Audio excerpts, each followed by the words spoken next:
Are you a first time buyer struggling to enter the housing market? You're not alone. With first time buyers making up only 26% of all buyers and the time it takes to save for a down payment on the rise, it's clear that something needs to change. This webinar will teach you about joint ownership and cohabitation agreements. I promise by the end of this webinar, you'll discover how powerful these tools are to help you break into the market and build your future. You'll learn valuable strategies to help you achieve your dream of home ownership faster than you ever thought possible. Don't let a lack of savings hold you back. You won't regret watching this webinar.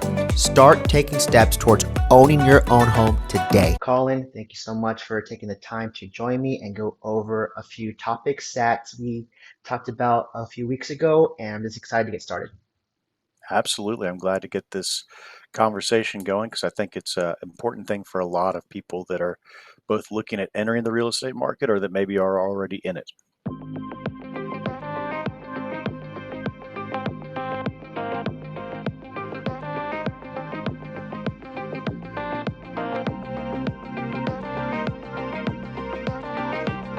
I'm the owner and attorney for Realty Law, realtylawtexas.com, and I've been in the game for 10 years, working for a title company and also litigating real estate issues, which include relevant to this conversation, partition agreements and things of that, partition lawsuits as well that deal with the home ownership or non-ownership of real estate for people as they've entered the market in Central Texas.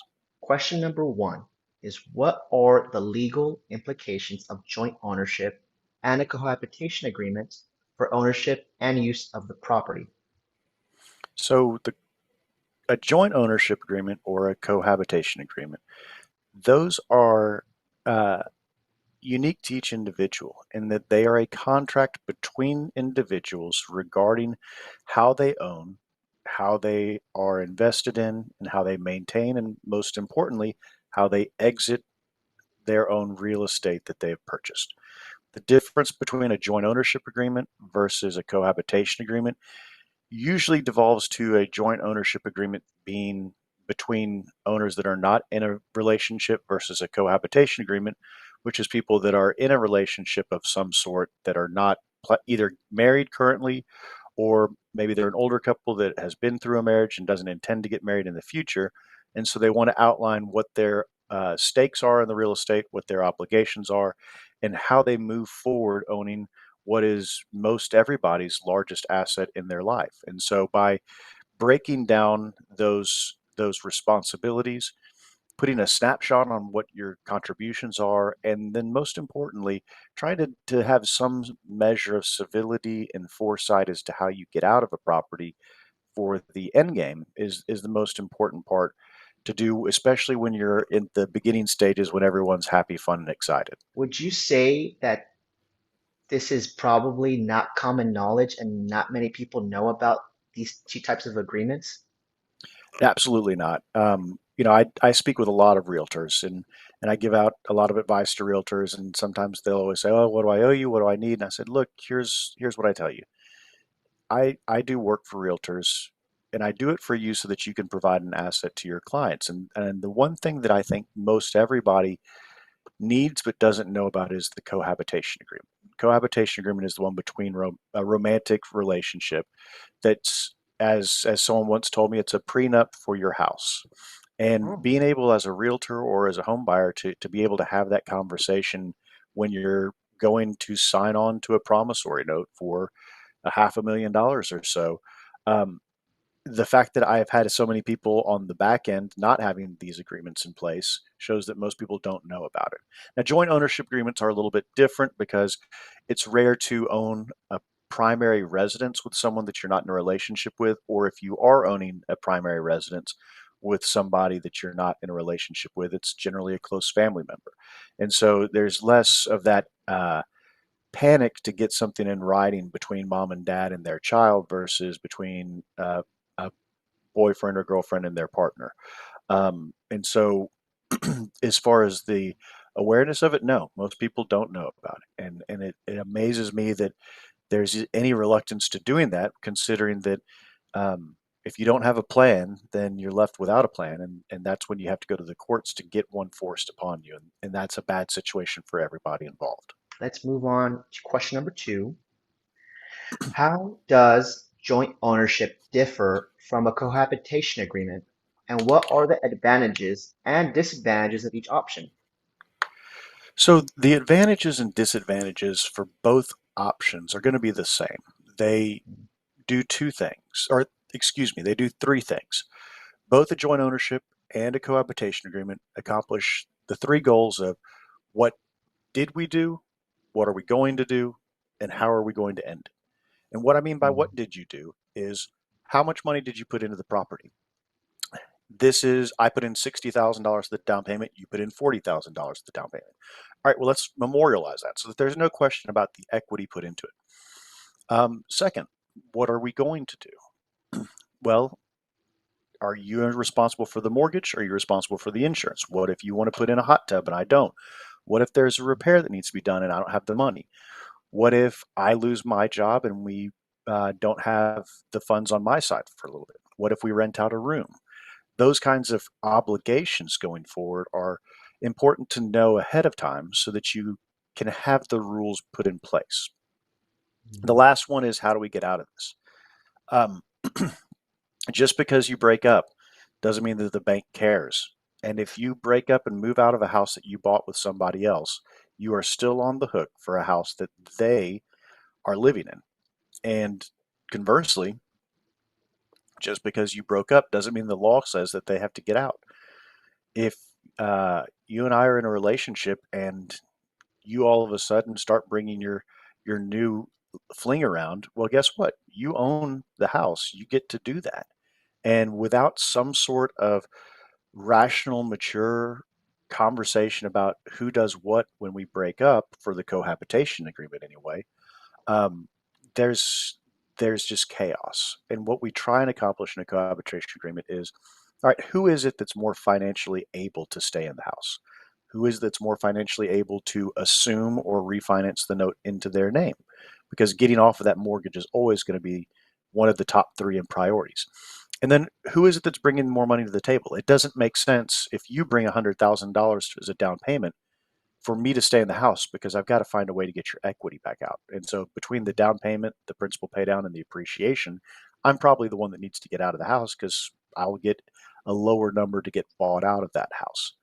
And so those are really the big things that we try and deal with a cohabitation agreement.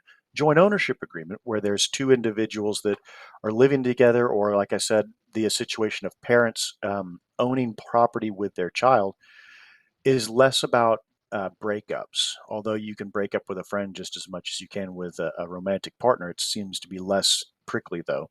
But for those joint ownership agreements, the important things that are different than a cohabitation agreement is what do we do if we move into a new house? What do we do if we want to rent out a room? For the parent-child relationship, you if you own 50% of a house with your parents and they've got a homestead claim somewhere else, well, then you're only getting to claim 50% of the cap on your homestead for property taxes. And so there's implications there about the advantages and disadvantages. What are the disadvantages? Well, somebody usually, whether you call it winning or losing, somebody has a sacrifice to make when you make these agreements. And you might not like that on the back end when your relationship is soured, but that's why we try and agree to it on the front end when there's a lot more rational thinking going on. One thing to especially take note is just how thorough it seems like this entire process is, and your process to of handling these types of agreements. I mean, you cover A through Z. It seems like you even brought up scenarios that I would never had even thought of. That's quite amazing, actually. Well, people still find a way to Surprise find you? new ways to make things difficult. Mm. That it's human nature to make things unique, but we try and make things broad enough to be all encompassing, but specific enough to be enforceable, which is the fine line of a good contract. Um, and I think that that's probably going to lead into our next topic. Moving on to question number three. How can a cohabitation agreement be customized to meet the specific needs and circumstances of the individuals involved? Right. So we talked about the three things that are generally addressed in a cohabitation agreement. What did we do? What are we going to do? And how do we end what we've done? The biggest customization will not occur in the first category of what did we do. That's in the past, so you don't need to customize it. I paid X, you paid Y. What are we going to do has some variables that are generally touched upon in the cohabitation agreement. Let's say that someone wants to put in an improvement to the property. Okay, well, if it's a voluntary improvement, a new porch, a hot tub, resodding the yard, unless the other person agrees to it, that is considered to be just a donation or uh, a contribution, I guess is what I would say, to the house. And when the house gets sold, if it brings $6,000 of value, well, congratulations, you get three extra $1,000 from what you contributed to the house. But you don't get to later say, I put in a $10,000 hot tub and I want to have that repaid to me, because that's not the agreement that we have. We try and make it to where you're working together on these things. Um, Other things that can be customized. Well, if there's someone that's a disproportionately higher earner or a lower earner than the other person in a relationship, they may not have the incentive to go forward with buying a house if it's going to make them stressed out or worried about being able to make that monthly mortgage. And so I've had many people that say, look, I'm going to pay, we'll do 50-50 on the down payment, but I'm going to be in charge of 60% of the mortgage. Or maybe I guess that wasn't correct. People say, I'll do 60-40 on the down payment. I'll do 60-40 on the house mortgage payment, and I'm going to own 60% instead of 40%. All of the decisions and everything are still joint. It's just the equity is apportioned differently. And by setting that division of the pie out at the beginning, everyone has a little bit more clarity on what's going on. I'm putting more money in, you have less risk, but I get a greater benefit for when the house appreciates. And Mm, lastly is, um, what is it that we can customize for the exit strategy? You try and make it to where it works best for the situation and then best for the individuals. And what I mean by that is the amount of individuals that have come to me that are, they've had a breakup from a house that they bought in 2019, let's say, and now it's 2023, and lo and behold, the house has appreciated $150,000. And somebody wants to get their 75 grand equity out plus whatever they've put into the house, but the other party doesn't want to refinance. Well, what do you do in that situation? It's understandable they don't want to refinance when it's 4% higher than what their loan was when they bought the house, but you can't expect the person that's moving out of the home to stay on that mortgage, both for the liability and the debt to income ratio affecting their ability to buy a new house. And so you try and work with people as best you can, looking into the future on what's going to be the best situation for them with the facts we have now and applying them into the future. wow. I like how you are breaking up kind of each kind of those three kind of chapters, beginning, middle, and end. It's very easy to follow along. Thank you for that. That's the hope, is that you try and make an agreement that is easy to follow. That at some point along the way, the lawyers took what a contract was, which was, let's make sure everyone understands what your responsibilities are, and then they made it into something to where no one understands what it is, and you've got to hire us for way too much money to interpret it for you, and then we just argue the whole time. And so I try and keep things back to the original point of an agreement, a cohabitation agreement, which is a contract that everyone knows what their responsibilities are. And if we know what it is when we get there, we know those rules that we're playing by. Let's move on to question number 4. What are the responsibilities of each individual involved in joint ownership or a cohabitation agreement, and how can these responsibilities be divided and assigned? So the way to start the answer to this is, what are the responsibilities and obligations when there is no written agreement between owners to a property? And that's when you have to look at what the Texas Property Code says. And if you want to fall asleep, go start reading statutes and property codes of what the law says, because it's miserable. But the law says that if you are 50-50 owners, then someone has complete right to enter, live in, and use the property in an entirety undivided interest. It's a 50% undivided interest in the property. It means that you don't get to say that this is my room. Technically, it's everybody's room that owns the house. Everyone is responsible for the joint mortgage payments, the joint insurance payments, the joint taxes, HOA. All of those payments are joint for both parties. Um, More important than that, either party can file a suit for partition. Suit for partition is asking the court to divide up the property if it can be divided up, which most residential properties cannot. And so if it can't be divided, and what I mean by that is if you have 10 acres, you draw a line down the middle and you have 5 and 5. Well, if it's not acreage and you have a home, then you have to sell it. And so you get the right to file a suit to get your liquidity out of the property.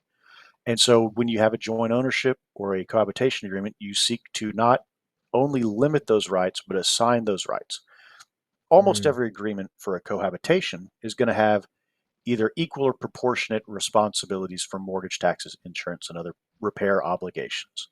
It also is going to have joint equal or proportionate rights to all the appreciation, principal paydown, and equity in the property. The things that it's not is try and dictate who gets to go. It takes away that right to partition. And by taking away the right to partition, it gives a little more certainty on how we disentangle from this relationship. For a joint ownership agreement, which is when you're not in a relationship, you have less of these concerns about a breakup. Um, you assign who's responsible. For parent-child joint ownership agreements, you have a lot of I'll do the down payment, you make all of the mortgage payments, and that's the responsibility of you. Or if you have two owners, you have two friend owners that are not in a relationship. We made these down payments and we're both responsible for the payments. But if we rent out a third room, well, then that comes off the top and then we make the other payments. And so you try and outline who the financial obligations fall on and then limit what the enforcement rights are against both parties so that you have that stability, I think, is what you would want to have going forward. And by detailing those agreements, you get to have a little bit more certainty. And most importantly, what I like is objectivity in what those payments are so that when emotions come into things later on, there's less of that emotional driven conversation because you have the rules stated in front of you. wow. One big takeaway I'm getting from this is that it actually addresses maybe some of the more touchier subjects between whoever you're getting in these types of agreements with. That way, everyone's on the same page, and you know we tend to not think about the harder stuff in the moment unless someone's really forcing us to. And that's what I'm really getting from these types of agreements and working with someone like yourself that has been through the motions and understands the process. And like that way, it's a very clear road, and that way you can get almost the best possible outcome for yourself. Right. It's none of this is academically overly challenging, but knowing which questions to ask and having the experience to ask it is where the value comes from. Or and I think also to piggyback on what you just said, having someone be the bad guy to talk about, hey, you cheated on me and we're breaking up. Well, what do we do about the house, right? Who's going to have that conversation? This next question's quite long, so bear with me here.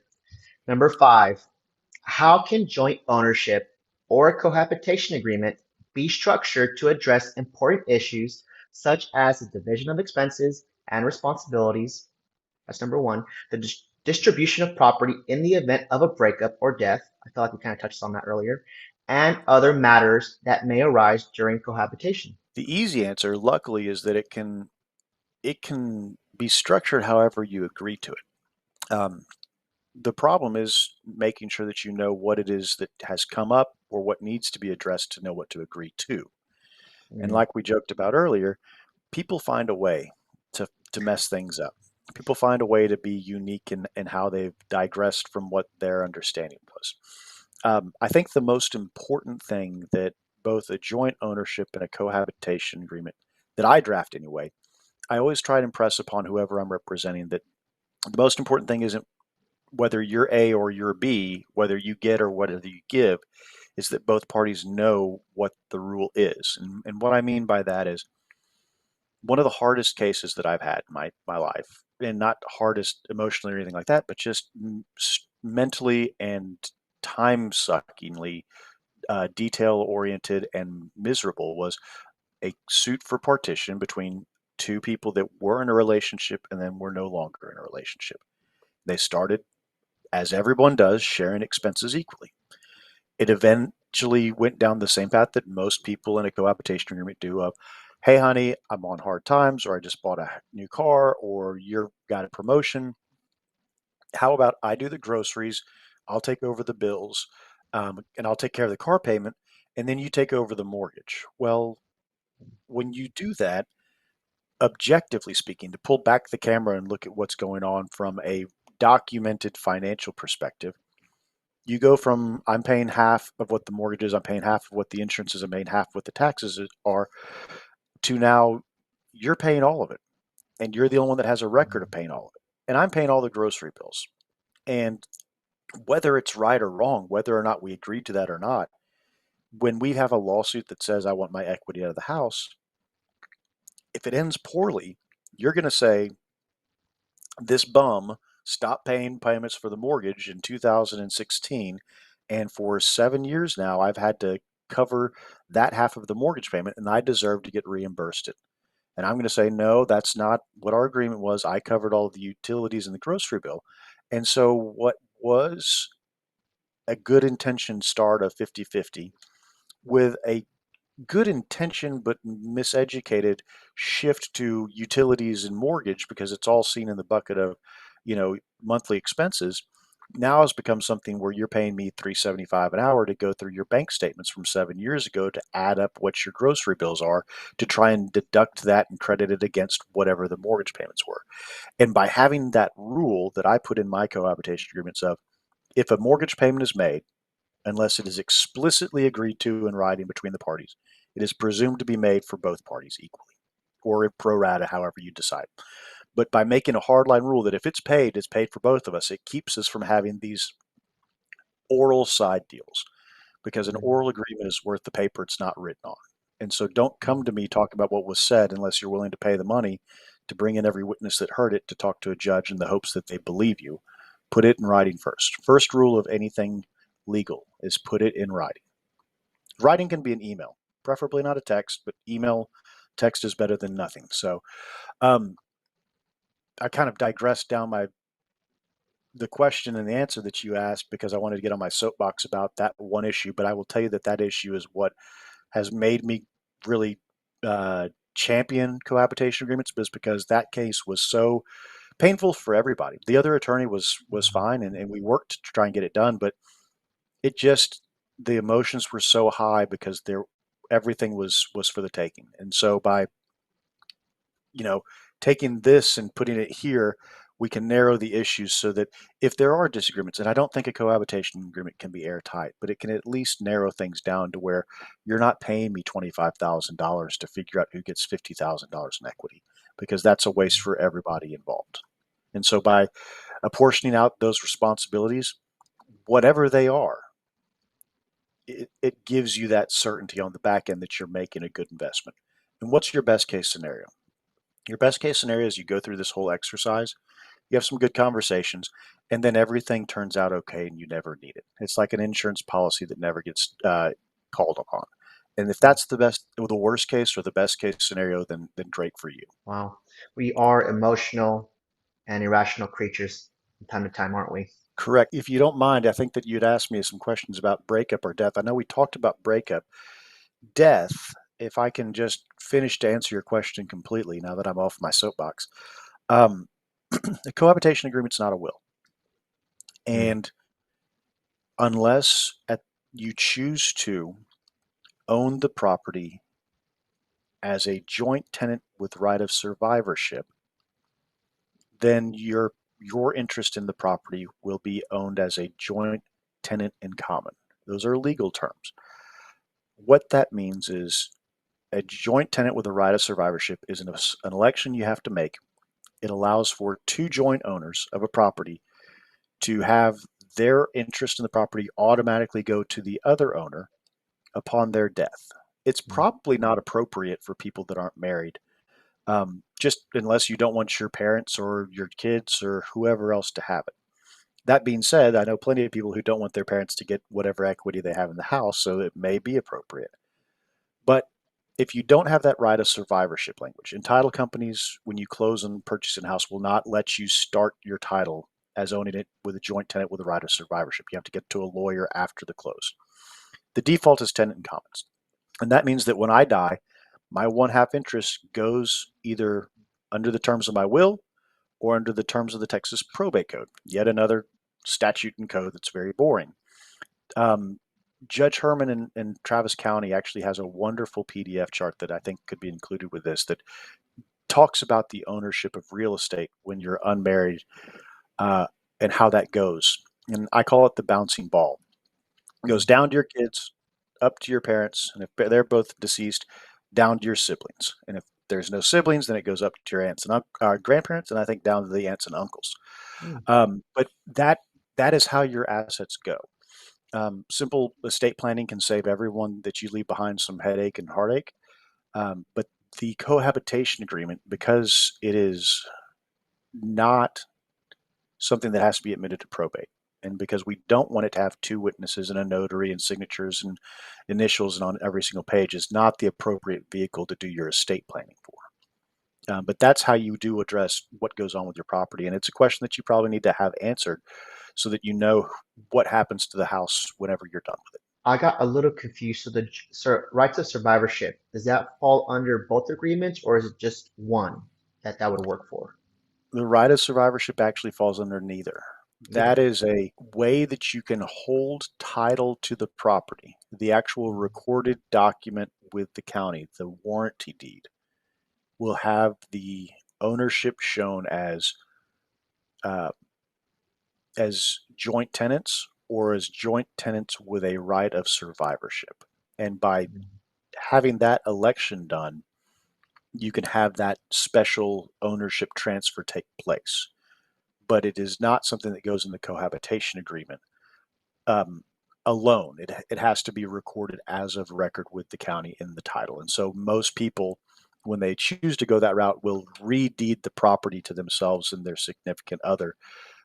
You know, Colin Newberry and John Doe as tenants in common, deed to Colin Newberry and John Doe as joint tenants with right of survivorship. And that's what effectuates that and transfers that to the way that we're talking about now. Question number 6. We are halfway through this. What are the tax implications of joint ownership and a cohabitation agreement, and how can these implications be managed and minimized? Lawyers love to say two things: Hmm, it depends, and talk to hmm, your accountant.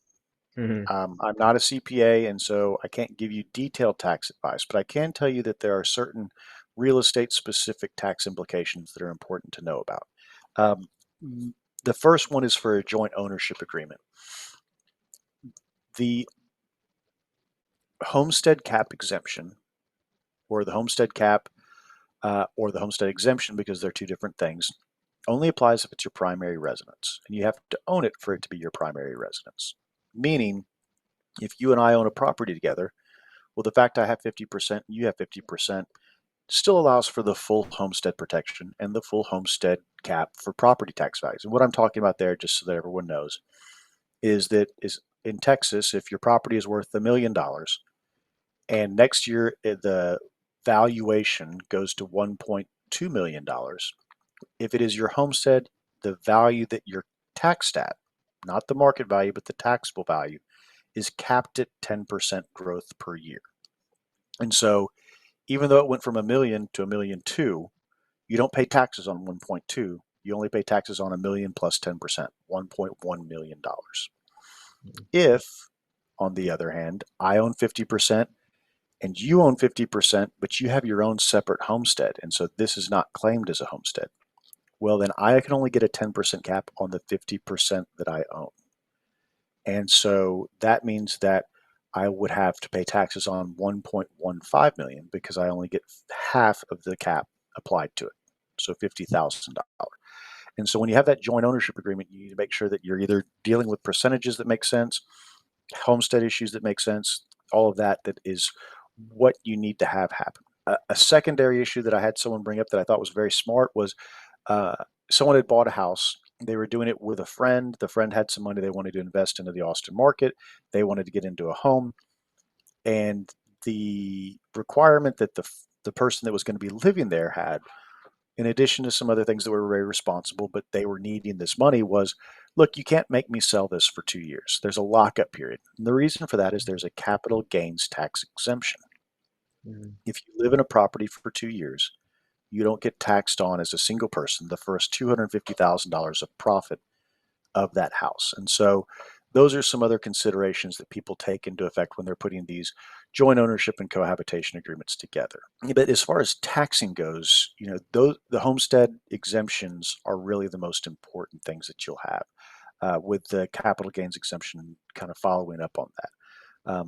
But those tend to be difficult to do end arounds for, or to address and I don't want to say manipulate, but minimized. You can only do so much. Real estate's fairly objective in ownership structure. So there's ways you can curtail it a little bit on the joint ownership, mom, dad ownership, but not much more than that, I'm afraid. I would say that'd be especially more important just because we live in Austin and the type of real estate here. It's very important. We don't pay sales tax because we pay a whole bunch in property tax, but Hmm. that doesn't mean that you should give up whatever reductions you can get. So we're coming towards the end here. So question number 7. What is the process for transferring ownership or ending a cohabitation agreement, and what are the legal requirements involved? The legal requirements are whatever you agree to. Once again, this is Mm. a private agreement between the two owners, but there are certain baselines that every owner, whether they're the in partner or the out partner, that they would want to look at. And what I mean by that is, uh, in the agreement, someone has to be the first one with the right to stay, which means that someone's the first one with the right to leave or the obligation to leave, depending on how you look at it. And so the things that are always important as far as cohabitation agreements is that making sure that you know what the ownership equity is. If you Mm. don't have records from 7 years ago of what you put into the house for the percentages of the down payment, that's always a problem. But that snapshot's pretty easy. The second thing is going to be, well, let's get a clean break. The purpose of a cohabitation agreement is to give timelines, obligations, and deadlines for ending the relationship on the business side of it as opposed to the emotional side of it. And what that generally entails is I have a very formal notice of breakup, notice of cessation of cohabitation, where we get in an argument, and the next morning I write you an email that says, "Hey, just so you know, like we talked about, this is over, and here's my notice under the cohabitation agreement." And that starts a clock ticking. I have X number of days to move out from that date, and within X number of days I have to get out. And during that time, you have to choose if you want to stay or go. And if you don't want to stay, then I get to stay and you have to go. Obviously, I'm kind of throwing a lot at you on how all this works, but the most important thing is it gives a deadline for someone to get out, at which point the other person takes over the mortgage payments and has an obligation to either assume, refinance, or sell the property for the person who's leaving to get their equity out. Okay. The important thing that you can provide for in the cohabitation agreement is the obligation to do what's called an OWLT. An OWLT, it's important because it's Latin. Hmm. OWELTY. It's generally used for divorces, but is applicable to anyone who jointly owns a property. Hmm. And what it does to kind of get on a deeper level dive is that it gives someone an entire interest in the property in exchange for a promissory note and deed of trust, just like a bank does a promissory note and deed of trust for when you acquire a property, that allows for the person who leaves to get bought out by a refinance without having to do a cash out refinance.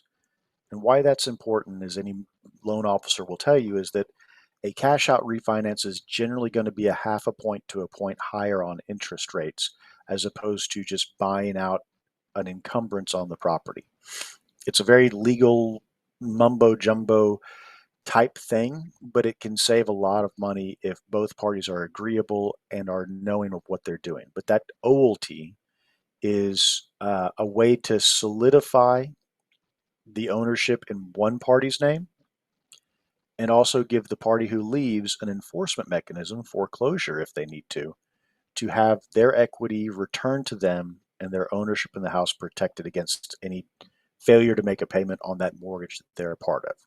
And so that's the third party exit strategy. If you can do an assumption to get someone off the mortgage, if you can refinance to get their name off, if you can pay it off, if you can just write a check, because there are people that can do that, that's fine. But the things that have to be addressed are who stays, who goes, who gets their equity, how they get their equity, and most importantly, how do you get off of the mortgage? Because that's the most difficult tie to untie, because, as I said at the beginning, a bank doesn't care. The more people they can have responsible for their mortgage, the better. You just gave me a new word to do more research and probably go down a rabbit hole. How was it pronounced? OLT. Olti. Olti. Okay. Yeah, we Okay. realize Texas might pronounce it different than it's supposed to be, but that's how I say it. So we'll stick with Mm. OLT. And that's a Latin word you said? I hope so. Otherwise, I'm going to look real stupid. Okay. We are down to the very last question for this topic. Let's see. Here we go. How can a joint ownership or cohabitation agreement be enforced, and what are the legal remedies available in the event of a dispute or breach of agreement? The only way to enforce or dispute or address this contract is to file a lawsuit. Um, Mm, there is no non judicial method by which you enforce ownership rights against somebody. The purpose of this isn't to do what's called a non judicial foreclosure. That's just not applicable, because there is always a defense to these contracts, these civil agreements between parties. However, just because the ultimate enforcement mechanism is a lawsuit, and a lawsuit can both seek to have an eviction, it can seek to have monetary damages, it can also seek to have what's called specific performance, which is, mhm, okay, great, I don't want to evict you because I'm the one that's moving out, and I don't want to have monetary damages because I just want my equity out. I want specific performance, which is you either have to refinance or sell this property so that I can get my down payment and equity out of the house. And so specific performance is the enforcement of action taken by a party, or if not taken by a party, taken under order of a court for that purpose. And so specific performance is the most important part of a cohabitation agreement, because it can allow a judge to order the house to be sold, to have attorney's fees that were necessary to enforce that agreement be deducted, to have someone evicted, those kinds of things. But while I tell you that the enforcement mechanism ultimately is with the courts, the hope is that by having this documented, having this black and white, having this objective agreement put together, you don't have to go to the courts, because there's, like I use the example, we're going from here to here on what the issues are. And once again, I don't know if I've ever done a perfect cohabitation agreement because I've never met a perfect couple. And mm, so there are ways that people will have disagreements. And I think that there's a lot of disagreements that can still come about that are entirely bona fide and legitimate and not in bad faith, but they're maybe seen through the lens of the emotions of a breakup. But if the agreement is, about $12,000 for a landscaping of a yard versus $120,000 for the down payment of a house, you can work those $12,000 issues out a lot more easily, than you can the bigger ticket issues. Because at a certain point, you don't have much choice but to try and go for broke if you are broke.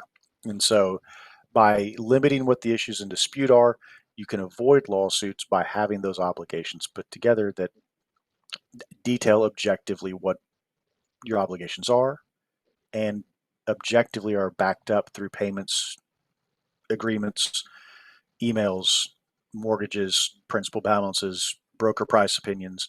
That's part of, I guess, one of the things I would last say is, we try and even put the mechanisms down for how you sell the house. Hey, we bought it with Omar. We're going to sell it with Omar. And so he's the one that gets to tell us what the price is. And if he puts it at the price X and it hadn't sold in 30 days, we would do 10% a month until it goes and sells. Um, Mm. and so we try and put those bumpers on the alleyway for everyone to get down and see if we can't strike this thing out. One big piece I took away from that was, working with a professional such as yourself, you really bring insight and I guess perspective to situations where you almost kind of do the mitigating right then and there. You don't, so you, it doesn't have to go that far as to more court or more higher legal fees, it sounds like. Am I correct in saying that? Absolutely. Yeah, it's no different than what you do. If you can address, um, hey, there was foundation work and there wasn't a warranty provided. Well, let's get that warranty put up uh, from our, the foundation company. Let's get it now before we list it because we don't want someone to come back and renegotiate against us.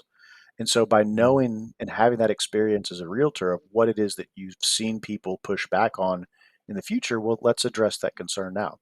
Same thing here. If you know that people are going to push back on day-to-day expenses uh, as a stand-in for mortgage payments, well, let's just make a rule now that you can't do that, and we explain that very, you know, um, clearly and objectively so that everyone knows that that's the rule. And by doing that, we create less friction points, which leads to less litigation and allows for not something that makes a breakup better, but it makes it easier. Those are all the questions I've had. I just have one or two tiny ones left. What does a timeline typically look for something like this, and how much does something like this cost? The timeline, generally speaking, is well within uh, the contract to close time period from getting under contract to closing on the property.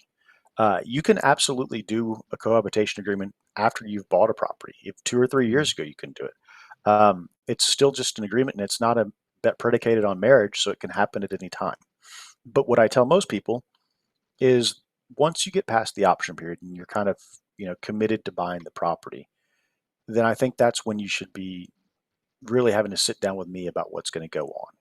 And so it takes me 3 or 4 hours to get one of these put together.